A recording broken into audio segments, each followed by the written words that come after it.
Yeah. Okay, we're good. You ready to get started? I am. Okay, I'll let you lead out. Start. Yeah. Good morning, everyone. Thank you for joining us. I'm Arlene Williams. I'm with the College Board, and I am excited to be here with you all. And I am joined by my partner with the Oklahoma State Department, Robbyn Glinnsman. Say good morning, everyone. I'm Robbyn Glinnsman, Director of Advanced Placement here at the Oklahoma State Department of Education. And thank you for joining us. This will be the first in a 4-part webinar series that we're going to do to talk about AP 2019 and the changes. One thing I do want you to know is if you're watching this live today, in the chat box, there is a bit.ly link to a Google document that you can post your questions in as we go along today, and then we can type the answers in, or if we don't immediately have the answers today, you'll have a place that we can get back to you with those. If you're watching this on the webinar that's been recorded, that link will be in the presentation, and it'll also be next to where you click the link for this webinar recording, so you will be able to see those questions. And you too, on the recorded webinar, can still put your questions in there. Arlene and I will be checking that frequently and getting you the answers that you need.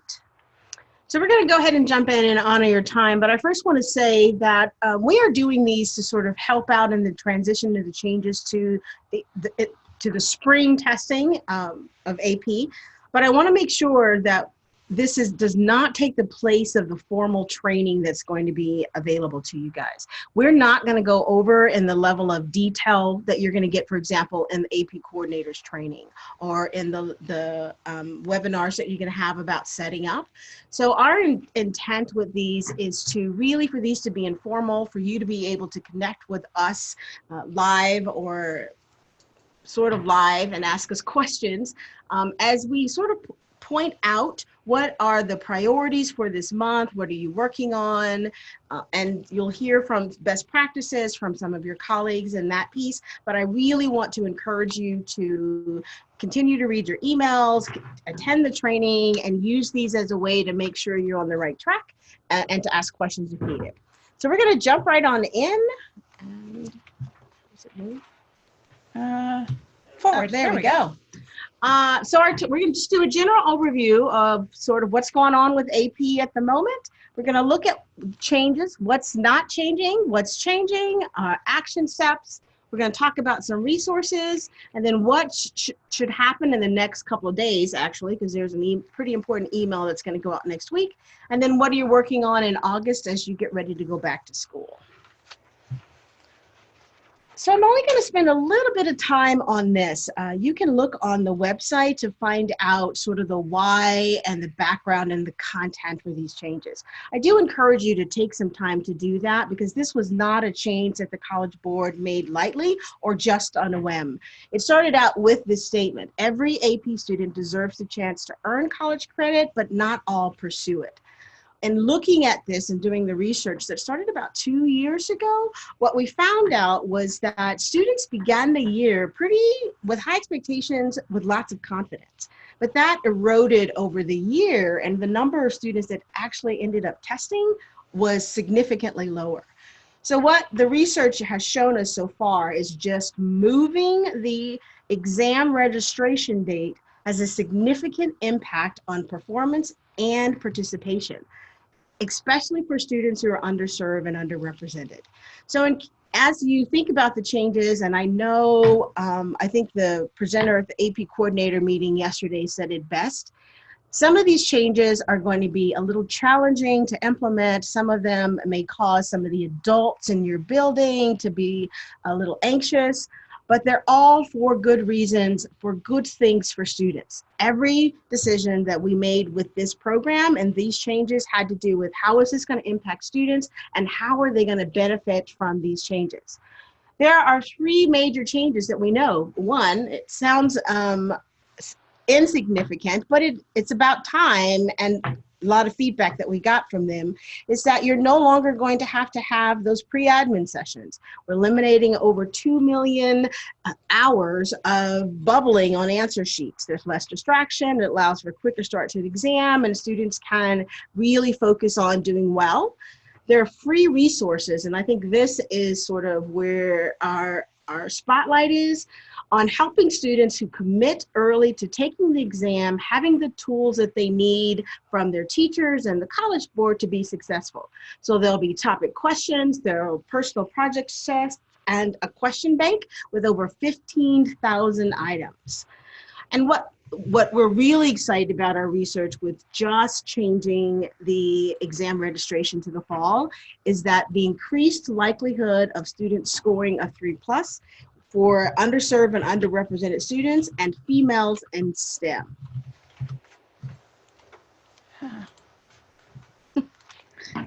So let's start with what's not changing. There are some things that are going to stay the same. The exams will still happen at the first two full weeks in May. They are administered in the same way. There are no changes to the operational administration. The scores are still going to be reported in early July. So your scores from the administration, May 2019, you should already have access to those. Actually, they started on July 5th. The base exam pay is not changing. So keep in mind, let me say this, that you'll see that I put the United States in here a lot, because when you look at the AP coordinator manual, it talks about costs for United States and then our international exams. So if I don't have it on here, please know that this is just for the United States. It's not including any fees or deadlines and things for the international. But the base fee for the exam is $94 for just the AP exams, except for the capstone. Those are $142. Fee reduction from the College Board is still $32 per exam. The school rebate is the same, it's $9. And even though students are committing and you're registering and ordering the exams in the fall, your payment is not due until June 15th. So those are all the things that they happened last year and the year before, and they will continue to happen in this new fall ordering change. So as you're thinking about what pieces do I need to fit into what's happening right now with the beginning of the school year, these are some things that will stay the same. And one other thing that is not changing is the fee assistance within the state of Oklahoma. So the legislature appropriated money again this last year for AP. So we will be having the same 2 fee assistance that we've always had in Oklahoma. So we will have the free and reduced lunch fee assistance that will take that cost down to just $10 per exam for those students. And also we have the multi-exam fee reduction. So the $25 off for students that do not qualify for free and reduced lunch and who take more than 2 exams. So those will stay the same for Oklahoma. And we will be getting that website updated through College Board and through OSDE so that it reflects the new school year very shortly. Great. So let's kind of move into what's going on. There we go. To what's changing. So we've talked a lot about, I think the biggest change is the exam registration will take place in the fall. There are some updates to some of the exam fees. And so this is the change where I think, and working with the pilots last year, that the website that you're going to use now is now myap.collegeboard.org. You'll access everything. Your teachers, your students will go through that website. So in a couple of minutes, when I talk to you about setting up your new APRO system, which is a new registration platform, you're going to go to this website to do that. So you may want to bookmark that if you can, or just remember that the new access starts with that website. There are some new resources for students and teachers. We're not going to talk a lot about those here, but I'm going to show you a website where if you're really interested in that, you can help your teachers and your students access that information. And there's some new streamlined processes for the AP coordinators that we hope is going to make this process easier and give you a little bit more of your time back. So let's start with the timeline. What it looks like is that, so I'm going to say all of these dates here. The one that you need to remember is that November 15th. That is the final ordering deadline for AP exams for spring 2020. Now, those of you that have spring semester courses, or if you're on mini semesters, and there are lots of different schedules out there, you'll need to really check the AP coordinator's manual to make sure you get this information correctly. But for the most part, the deadline for ordering exams is November 15th. And remember, that says ET, Eastern Standard Time. So for this time, it's actually an hour earlier. Mm-hmm. So when you're reading through the manual, please make note of the time so that you don't miss a deadline because you're on the wrong, in the wrong time zone. The October 4th is a preferred ordering deadline, and what we are encouraging you to do is two things. One, you set your own internal deadlines of how you're going to work through these processes so that you meet the November 15th deadline without incurring any late fees. The difference between the October 4th and the November 15th is that it gives you, the coordinator, time to resolve any issues, to track down any students, to answer questions before you have to pace your final order. So the final date to order or make any changes, even for spring classes, is March 13th. So on that date is the last date that you'll be able to order or make any changes or cancel exams from students that had ordered in the fall for whatever reason in those pieces on the 13th. Again, that's brief. There's really a lot more information about this in the AP Coordinator's Manual, which is already available to you online that you can download. You can wait. You'll get a copy in the mail in a couple of weeks, but you can go online now and get it if you want to. And the AP Coordinator's training, they really spend a lot of time talking about the changes and the calendar, with the calendar and the updates to those. So this is probably what you've heard most about from our pilot districts, and if you've attended any of our training, the changes to the fees. So previously there was a $15 canceled or unused test fee. That now has been changed to $40. Again, this change was not made lightly. It was done honestly with a lot of thought and with some research. What we found was that the $40 was the sweet spot. It was the place where students who committed to taking the exam, that it was just enough to hold them to that commitment. $15 wasn't enough, so they would say, you know what, $15, that's okay, I'm not going to take the exam. But $40 was really the place where it encourages students to stay committed, to stay invested in the course and into getting the work done. So with that said, any exam that is ordered between November 16th and March 13th will incur a $40 late fee. Keep in mind that all of the other extensions and exceptions that were made previously for reasons, transfer students in and out, those exceptions still will be handled as they were before on an individual basis. You contact AP services, you let them know what's going on. When at all possible, we try to land on the side that's helpful to most students. But this is going to be a change, so any exam that is unused or canceled, there will be a $40 fee for that instead of the $15 fee from before. And there's also a late testing fee. Again, not for any of the reasons that we excuse, like there's a athletic state competition on the day and you need to test those students later, or they have too many exams on one day and they need to move one to a later date. There's a whole list of reasons and pages and scenarios in the AP Coordinator's Manual to help you understand the changes to these fees. If there are any questions and if there are any doubt, I encourage you to call AP Services to have them talk you through what the changes are, for you to have the opportunity to explain your situation to see whether or not you'll be charged the fee or an exception can be made. And this is something we've got to work really well with our families so that they understand.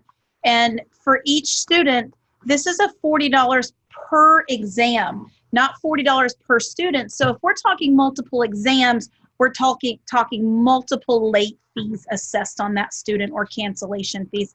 So this is something our families have to be aware of from the beginning. as we go through and we talk about sort of what your next steps are, this is the place where you're going to want to think carefully with your systems and your campuses on how you want to communicate this information to your parents. As Robbyn says, these are things you want to let them know up front on what your expectations are going to be and how you're going to process. And thinking of your homeschool students, if you allow homeschool students to test or any of those other sort of exceptions that happen on your campus, keep this piece in mind on how you're going to share this information with your students and your community.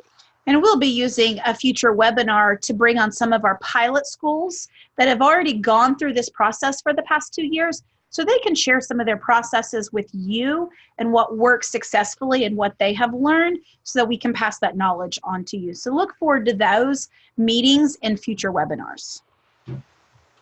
So what we're most excited about some of the changes are the resources that are going to be available to teachers. And so I hope that some of the teachers on your campuses have been able to attend the APSI.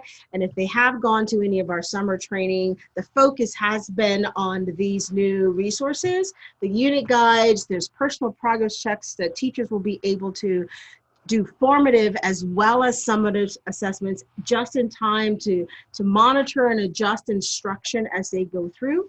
There is an AP question bank that is amazing, so teachers no longer have to cut and paste items and pull questions from all over the place, and there's a progress dashboard.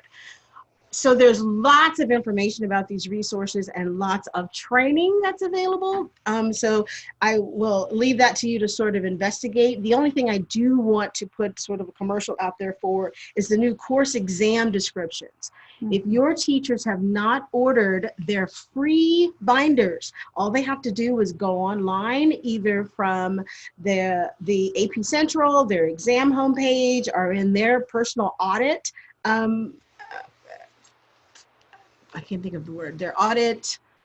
When they log into their audit file, there's a link in there that allows them to order their exam. So they have until December 31st of this year to order it. It will mail it to them for free. So please, please, please encourage your teachers to take advantage of this. I think they'll be really excited about the new materials. They're beautiful new 3-ring binders. They were given out at APSI at OU this year. And the teachers are very excited, whether you're a first-year teacher coming in, excited to teach, or you're a 20-year veteran. These new course exam description books are really going to be a benefit to you as a teacher and the things you can do with your students in the classroom. So the highlight for students is AP Classroom. So it's a powerful tool for teachers and students. So this will allow teachers to look at their class and where they're going to use their formative and summative assessments. But as a student, I can log in and see what my performance is and get additional help and questions and items.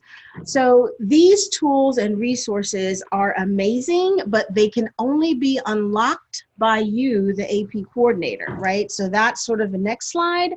This is how this all starts, and it starts next week on August the 1st, which is next Friday.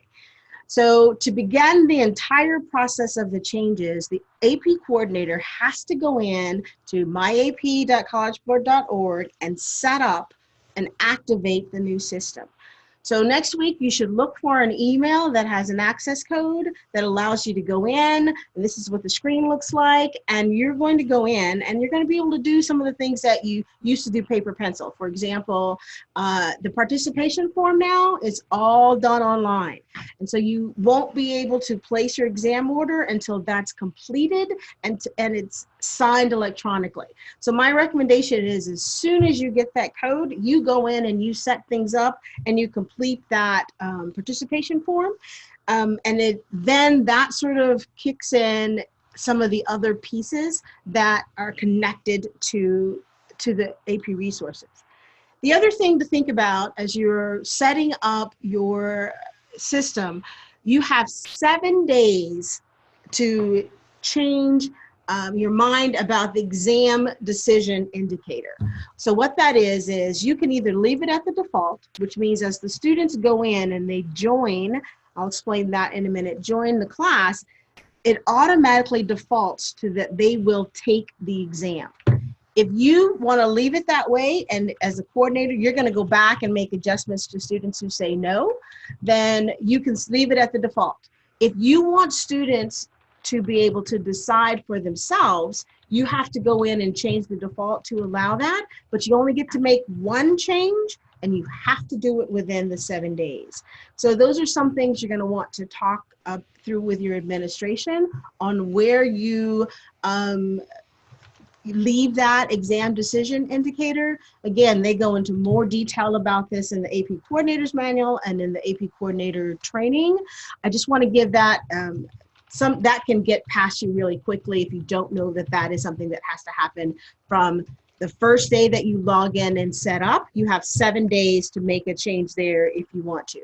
If you do not get your access code on August the 1st, you need to call AP Services. So I can give you the number now. It's 877-274-6474.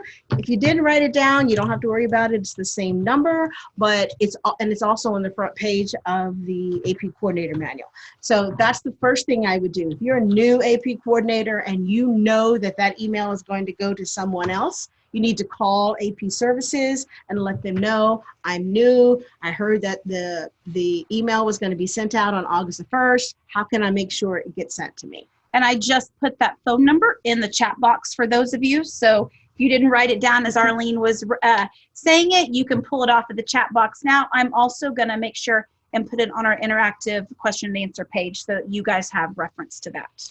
As much as you can be proactive, that I would say it's going to help you sort of release some of your stress around making the changes. We know that all of you are fully committed to the work that you do and the students that you serve, and we really are not intending to cause more stress and anxiety to that. So a way to sort of help with that is to think through some of the anticipated questions or unintended consequences that might happen as you're making your transition. So this next slide is just some things for you to think about as you think next week is happening and this is where we're going to start. Your AP coordinator, principal, and we are encouraging you this year to have an alternative coordinator so that there's really 2 of you working on this together. So if something happens, an emergency occurs, or whatever, you're not the only one that can press that button on November 15th, that there's someone else that can provide assistance, that you've identified who all of these people are, and your contact information is up to date in the College Board system. You'll need to know your school start and end date to set up your system in APRO. You also need your enrollment count by grade level, not just in AP. That's a little bit of a change. So when you sit down to set up on August 1st, you may want to have that ready so you don't have to go look for it. Is your school going to administer exams? Are they required to take the exam when they take the course? Are there any eligibility requirements for enrolling in AP, because you're going to want to include those there's a question about that when you're setting up. And do you host outside students for exams? That's really important because we're combining a list of schools that are willing to host either homeschool students or virtual students, so that as we get phone calls that says, I'm a homeschool student and I need to take an AP biology exam, where can I go? We'll be able to provide these folks with information around that. So it's important that if you are willing to do that, we appreciate it, but make sure you indicate that when you're setting up their system. And when is your school going to collect exam fees? This is still a campus and a district level decision. You can collect the fees in the fall when the students register, or you can collect the fees in the spring when they take the exam. There are some scenarios and some best practices in the AP Coordinator's Manual. Some of them have shared that if you go to the AP Coordinators meeting. As Robbyn mentioned, I think at our next webinar, we had 8 pilot districts here in Oklahoma. We're gonna ask some of them to come in and sort of give their best practices around how because they actually did it for 2 years, how they've made the change in the transition and what they're planning to do as going into year 3. And here's one that I think it's important. Do you want your AP teachers to have the ability to move and drop students within APRO, or do you want that just to be under your control as the AP coordinator. The same thing applies to creating sections. Do you want your teachers to help with that, or is that something that you want to do? You need to know that up front so you can share that information. The one that I would say on this screen is very important is, does your school host outside students for exams? So there are many homeschool families that do have their students come into a high school to take the AP exams. And if having that list that's most current, that allows us to help expedite that with these families, because they call the State Department here wanting to know, especially if their local school that they would normally attend does not, we're able to give them that list of who they can contact. And that'll be a change for them. So we'll be working with our homeschool community so they know of these updated dates. But if that's one thing to think about is, are you allowing those to come in and do that as a service to our community? So the other things that are going to be in place to help as you make the transition is, once you go in and you see a pro and get sort of the feel of what it looks like, the old Excel documents that you used to have to create and have to recreate as you were trying to create your rosters, all of that's going to be eliminated, and you're going to be able to do that within the system. So the ordering process is going to be streamlined, and this is where you're going to get back a lot of your time. Student registration labels and exam day improvements. So we're going to talk about each one of these a little bit more in detail. On the screenshot, you see what it looks like when you go into APRO and you're looking at all of the students who are in the system. Even with this, we listened to some of the pilot districts and what they requested, some of the search features, and it has been updated. I think you're going to find that it's very intuitive and easy to use, and it's going to help you move through things quickly and more efficiently. So you'll be able to connect with students, connect with teachers, and order materials and create your rosters in a much smoother fashion. The big thing for students, and probably for you, is that you do not need to have pre-admin sessions any longer, because all of that is going to be captured when students go in and create or join the exam course, and they're going to get a label. So there are actually going to be only three things that students are going to have to bubble on that answer document when they get it. They'll get a label that will be their AP ID label that will follow them forever, and that label will go on all their exams, and that's how we're going to identify them. A couple things here as you are thinking about when you're creating your sections in a minute, and I'll go over that in detail, is the information that the students put in their account. That's the information that goes on the label. We always get questions and concerns that the student didn't put the legal name that is the name that is in our system, and then it creates some issues when you guys are trying to upload into your student information systems. If there is a specific way and specific information that you want students to write their demographic information, you'll need to give them instructions on how to do that, because you can't edit it on the back end. You can't go back and edit your student file and say, her name is Catherine and she put Kate, and so it makes it difficult for us to match. Only the student can change their demographic information. So knowing that up front as students go in and create or edit their College Board account, help them navigate that so it creates the output that you want on the back end. And a tip here that one of our pilot schools found is that as students were setting up their account, many of them used their school web address or their school email address as their access email address to their AP account.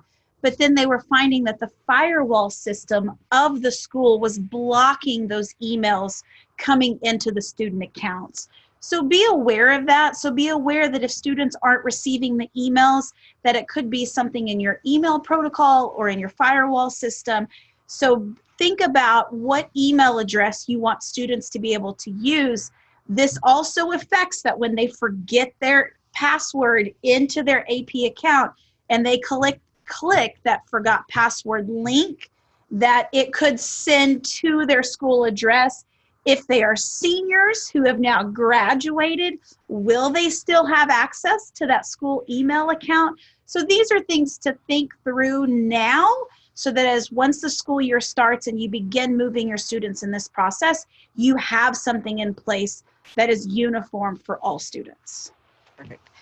So the last things that we have that are tools for you is that there'll be tools in there for you to do exam room assignments, for proctors, and just the typical routines that you had to have as part of setting up for the AP exam registration. There'll be tools within the system to make this process easier and to not to facilitate it, a clean process and your record keeping. So as always, as you're going through the process and you find that there are things that we can do or we can improve the system, please don't hesitate to send those to. There's always, it's usually a chat at the end of it that says, how do you like what's going on? So give us feedback on what's working, what's not working as you go through the system. One thing that I encourage you to do to stay up abreast of everything that's happening is, of course, read your emails. And I know we're sending out a lot of them, and we are, so I'm going to own that. But what we don't want to happen is for any students not to be able to take advantage of AP exams because they didn't know about the changes in the ordering exams, or students to have to pay a late fee because they didn't realize that the exams had to be ordered in the fall. So our goal and what we are working really hard to do is make sure that districts get the information that they need, and we provide all the tools and resources that we can to help them make good decisions to move forward. So the other place to look is on the website. And so I know that the College Board website has lots of information, but it's not always easy to find. Uh-oh. It's the first tab. Okay. Little green thing went away, so can they see it? I hope they can see this. So this is the place that I would encourage you to go to. So this is from AP Central. You can see sort of the thread. You go there, you go to About AP, News and Changes, 2019. The easiest thing, quite honestly, is just to Google AP 2019 changes, and it brings you to this page here, and then you can navigate here. But here is where you'll find handouts and flyers and all sorts of information for you to use and to think about. So there is a checklist, one that I'm going to show you in a minute when we're talking about the specific details that need to happen, that I think is great. And I would download this and paste a copy of it everywhere I can think of, because it really outlines the steps that you're going to have to happen and do between now and November 15th. But there's also a checklist for teachers on how to help students join their class. And then there's a handout for students. So these are things that you may, as you're talking with your campus and creating your communication plans and your next steps, you may want to download these and share them as with the appropriate staff as you're moving forward. But there's also information for principals, if they're going to have faculty meetings, or if they're wanting to have meetings with communities, there's checklists. I just think this is a good place to start. But if you go to the actual homepage of the changes, which is here, there are some really great webinars. So if you click on this one, they have some webinars that will help teachers go through all of the resources. And this is the landing pages to sort of connect you to everything else. And that research that we talked about was the why behind all the changes. That's included here. So if you haven't gone to the website and you haven't spent some time here, I would really encourage you to do so, to bookmark this homepage, and you can get to any place else from here. And also carve out some time during your week to say, I'm going to spend 10 minutes, 15 minutes each week going through the website to see if any updates are available. So then, And then drag it back over. okay. So all of this means what, right? So basically on this one slide, these are the steps that have to happen between now and November 15th for you to press that button. You'll see there's the AP Coordinator's Manual. That's the front page. Again, it's available to you. It's online. You'll get a hard copy of it in the mail in the next couple of weeks. This is the sheet that I would encourage you to download and really check it off and create your own internal deadlines and calendar for getting these things done. But here to the right are the steps that have to happen. So we talked about APRO setup. That's the first thing. You get your access code, you go in and you set that up. You identify who your APC is going to be. You make sure they have a College Board account, and you decide your exam indicator decision. Complete your participation form, and then the next big thing is creating your class sections. For every AP course, for every teacher and every section, someone has to go in and create that in APRO. You can do that as the AP coordinator, or you can have your teachers do that. Again, there are all sorts of models out there for doing that. I have some districts who, during back to school, they just call all their AP teachers into a meeting, and they sit down and they create the sections right then and there. As the AP coordinator, you'll always be able to see the join codes, whether you create it or whether your teacher creates it. But this is where this is going to be a problem, because your students must have a College Board account. So first thing coming back to school, I would start working on making sure that your students not only have a College Board account, but they can access it. Because remember, if they've lost or they can't remember their password and they can't get their password through forgot my password, they must call AP services. You cannot call, and their parent cannot call. You can be in the room with them when they call. Their parent can be in the room with them when they call, but you can't call for them. So in talking to the pilot districts, this is the place where it took more time to do this than anybody anticipated. So I would encourage you to think about, what are you going to do around this one, creating the sections and making sure the students have their College Board accounts. So then the sections are created through the audit process. Normally, the AP coordinator is not in charge of the AP audit on your campus, so you need to connect with whoever is in charge of the AP audit process. They need to go look on the website, because there have been some updates and changes to that this year because of all of these other changes. We've allowed for some courses not to have to do the full audit process, just part of it, but that varies by course. So you need to go in and make sure that you work really closely with your AP audit administrator and that they're doing their process and meeting their timeline, because it has a direct impact on what you're doing in APRO. So we would really like, and we're encouraging, that all of your sections are created and students are joined by the end of September, just because it really has to do with students getting access to the materials, because that would mean that's a month or almost 6 weeks, depending on when you start, where they're not able to use those materials. But it also helps you get a head start on making sure everybody's in the system. And as you're going through navigating what has to happen, you don't end up with, oh my gosh, there's a class missing somewhere, right? Mm-hmm. So that we encourage, again, create your own deadlines, but we'd really like that to happen by mid-September. And then really what has to do is you're getting ready to meet the November 15th deadline.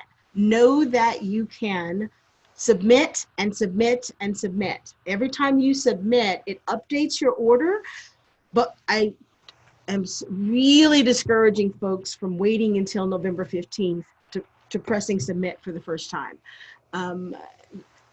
We are confident that everything is up and running and things are working the way that they should be, but things happen with technology, and when thousands of people across the country are all hitting submit on the same date, we don't want it to deal with any unintended consequences. So I encourage you to submit and submit early. Just make sure you do it by the deadline.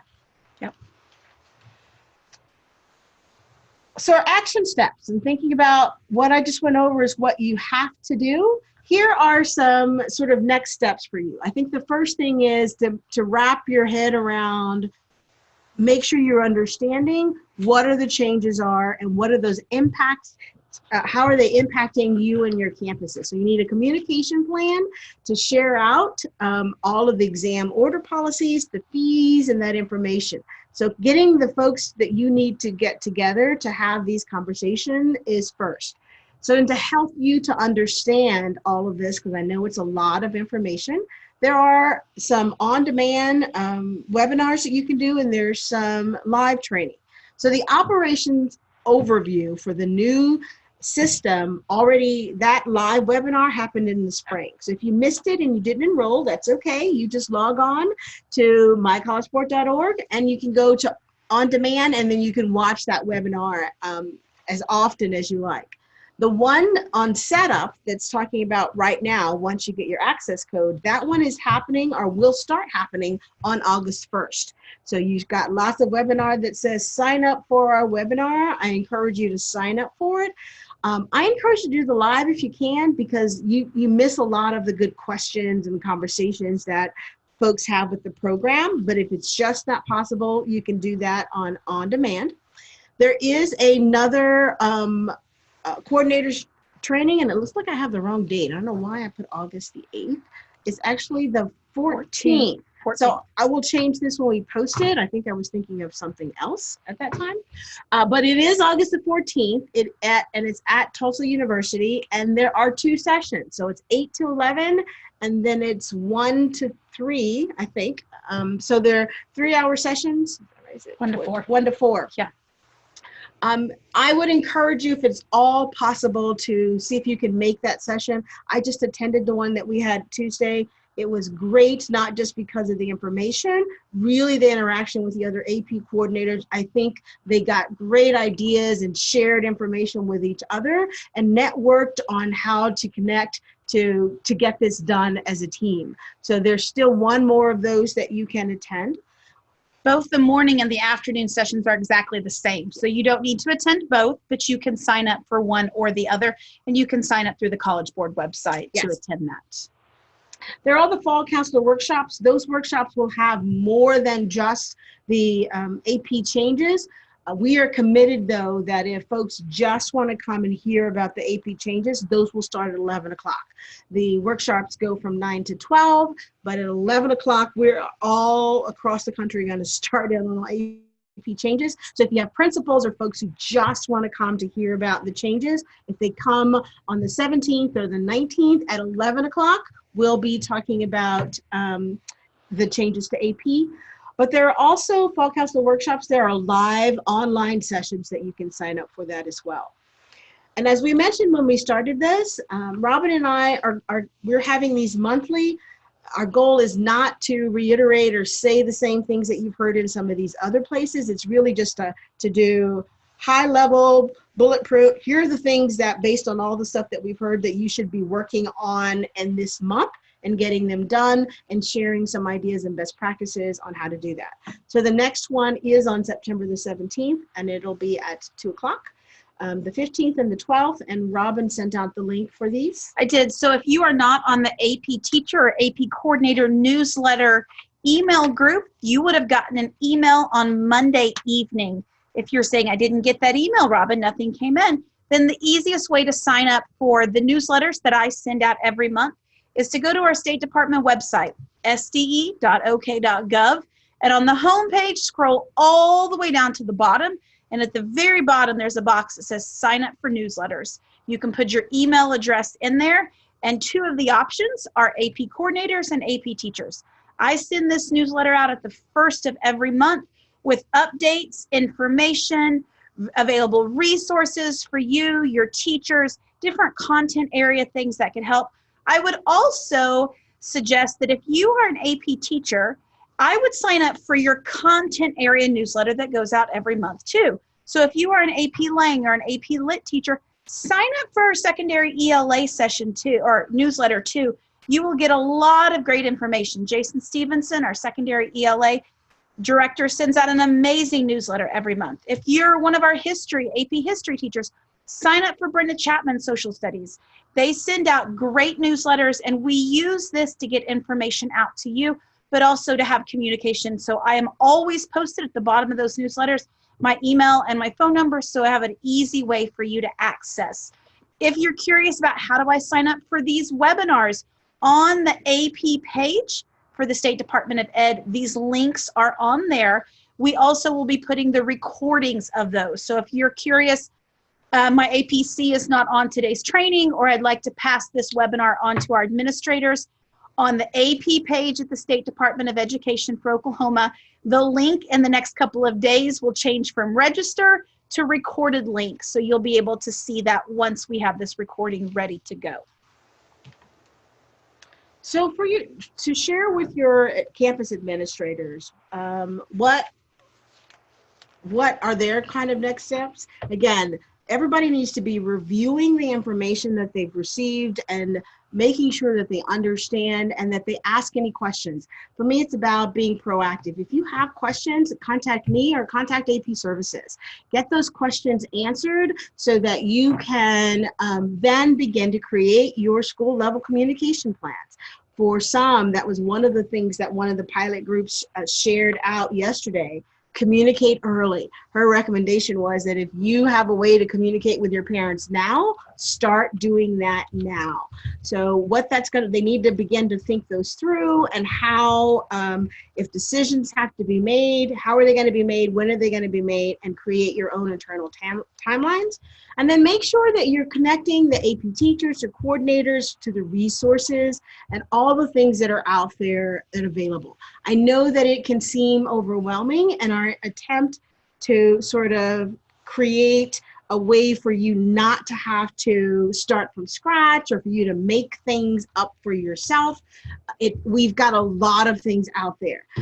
I would just either divide and conquer, get some folks to help you out, or just spend some time going through and figuring out what you can use and what you can't use, and then moving forward from there. Oh, sorry. That's okay. I'm chatting in the box here with some of our teachers. So in a nutshell, again, this is the what has to happen between now and November 15th. So before the school year, because that's happening next week, August 1st, you're going to activate the system. You're going to get a code, you're going to go in and set things up. Then before we want you to get those sections created as soon as possible, get the join codes. We'd love for it to happen before the school year, because it's one less thing that you have to worry about and get done. And then you can hand out the sheets, the guidance sheets to students on the first day and get them all joined to the College Board.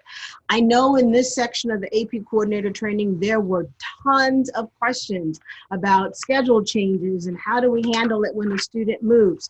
All of those questions are answered both and in the AP coordinators training and in the manual. So get in contact with either one of those things, but it's about creating the join codes. Students then have their College Board account, they enroll into each of the sections, and then you talk about how they're going to either students monitor, the students select that they're going to commit to taking the exam, or you use the default, or what that's going to look like. But once you've figured out how they're going to communicate to you and get in the system that they're taking the exam, then you place your order. Here's the contact information that I mentioned before. AP Services for Educators is where you're going to focus on and where you have questions. And it's important that when you call AP Services, every time you call AP Services, that you get the information that's over to the left. You want the date, the time, the representative name and number. Sometimes they say that really fast, so just ask them to slow down and repeat it for you. And if it's an issue that they're not able to resolve right there on the phone, they will give you a case or an incident number that you can ask for. Normally, 90% of the time, even with that information, AP Services is able to resolve it and get everything taken care of. If they're not able to solve that issue for you and you have to contact me to go to another level of escalation, I must have that information, the date, the time, the representative name and number in order to take it through my escalation process. So it's just a great habit to every time you call, you get this information. If you need it, great. If you don't need it, that's great too. But if I need to escalate and I don't have this information, then I have to ask you to call back again. So it just makes both of our lives easier if you get in the habit of doing that. That's okay. We're at the end now. So here's my contact information, and it's Robbyn's contact information. I am always available to answer questions that I can. Know that some of them have to be answered by the program. I am working really hard about getting responses within 24 hours if I'm not traveling. If I'm traveling, give me at least 2 days to get back to you. Be patient with me sometimes, and most of the time I have to go to the program to get answers. So if I have to get from someone else, it's a little beyond my control, but I will keep in touch with you where I am in that process. And the same goes for me. You are always more than welcome to contact me. Here, there's my office phone number. The great thing about my voicemail is it gets turned into an email. So if I'm not in the office that day, your voicemail will reach me if I'm out on the road serving our teachers across the state. But also be patient, because some of the questions you ask, I don't quite know the answer to. So I turn right around and ask Arlene those questions, or I too call College Board. So just be patient with this as we go through these steps and as we go through these process. But we are more than happy to answer any questions that we have. And I think, well, here we go. We're going to put our faces back up on the screen here for you to see. But we have a couple of questions that have come in the chat box that I want to make sure that we answer for everyone, especially those watching the webinar. So will this video be recorded? Yes, this webinar will be recorded. We will do two things to get that link out to you. When I send out the AP coordinator and AP teacher newsletters next week for August, I will have a link to this recorded webinar and the link to sign up for the future webinars. So you'll be able to see that in that newsletter. We also will put it on the AP page of the State Department of Education. So if you just go to our website, which is sde.ok.gov, up in the very top right-hand corner, there is a search bar. You can just type advanced placement and it will take you to the AP homepage. And right there on that homepage is the links for these webinars. So we'll make sure that we get it updated and posted as soon as this has been recorded and we are available for that. We had a question about pre-AP program. Will there be any webinars? And at this time, we don't have one on the calendar yet, but we'll work to see what we can do to make sure we get the information out to you guys about the pre-AP program and some of the changes coming up for that. It's a great idea. I hadn't thought about it. So whoever asked the question, thank you. Yeah. That is. Are there webinars available for teachers to learn about the new resources available? And if so, where do I find them? Yes, they are. So on that page that from the homepage, it's AP 2019-2020 changes. You just go to AP Central, or it's easiest just to Google AP 2019-20. Maybe can we put a link on there? Here? Yeah, okay. We'll put a link. I will just put the link on there, and you'll go to new resources on the left side. There is a video for each of the new resources. Those are amazing. And then inside, when you go into myapcollegeboard.org, there are many lessons that you can watch over and over and over again on how to use the resources. And also don't forget, those of you that are watching us live today, we do have the bit.ly address available. So it's bit.ly/July AP webinar. It's a live Google document. I've linked the website on that page too, so that you have a direct link to there. If you're watching this recorded, you can still go to that and you'll have the answers to that. Can we watch this session again? Please do. Please watch this, share this with your administrators, other AP teachers, and so that you have all of this information. So Arlene, the next question says, will all students enrolled in AP classes have access to the student progress checks or question banks, even if they're not signed up to take the AP test in May? Yes. So So let me say yes and no to that. So all students who are enrolled in a class will have access to the resources, even if they opt not to take the test. Now, when you go through the training and go through the manual, you hear something about exam-only students. Exam-only students will not have access to the resource. This is a great question, and in fact, we encourage you, whether your students are taking the exam or not, to have them join and use the resources. It's about kids getting content knowledge and learning more information, and so that's what the resources are for. We encourage them to take the test if they want to do that, but if they choose not to for whatever reasons, they still have access to all of the resources. Great question. I'm making sure that's in the Google document so that we have access to that. Let's see. So I'd like to attend an APC training, but I can't go on August 8th due to our other in-service. Will this be any other trainings? So just remember that that was just a typographical error. The next APC training is August 14th at the University of Tulsa. I will make sure in the Google document that we have the correct date. I will also have the registration link so that you can register for either the morning session or the afternoon. And remember, you don't have to attend both. You just need to attend one of those. So we have just a couple of minutes here. Are there any other questions that anyone has that they'd like answered before we sign off today? Okay. And you are more than welcome to put that question in the chat box or to type it onto the Google document. And while we're taking these last 2 minutes, I just want to thank Arlene for being here today. So Arlene is housed in Texas, and so she made the trip up today so that we could be here together. For future webinars, it will always be Arlene and I together on these webinars, answering your questions and just being available. If you'll notice, all of the dates for the webinar are before the November 15th order date. Little strategery there on our part so that we can get that piece. And we want to make sure that you see us as a united front, able to answer questions and to support you every step of the way. And if there are things that we are not doing that you think that we can do to help, can't guarantee that we can make all of them happen, but Robbyn and I are committed to making this transition as smooth as we possibly can and getting information out and getting tools to you that will help you in the process, but we don't know what we don't know. So if there are things that we are missing and ways that we can share information and a better process, please feel free to email me or Robbyn with your recommendation or ideas of how we can help. Excellent. Well, thank you so much for giving up some of your time this morning to become better educated. Our goal here is to support you and your teachers so that you can better support your students. So please let us know how we can serve you. And thank you so much for being with us today.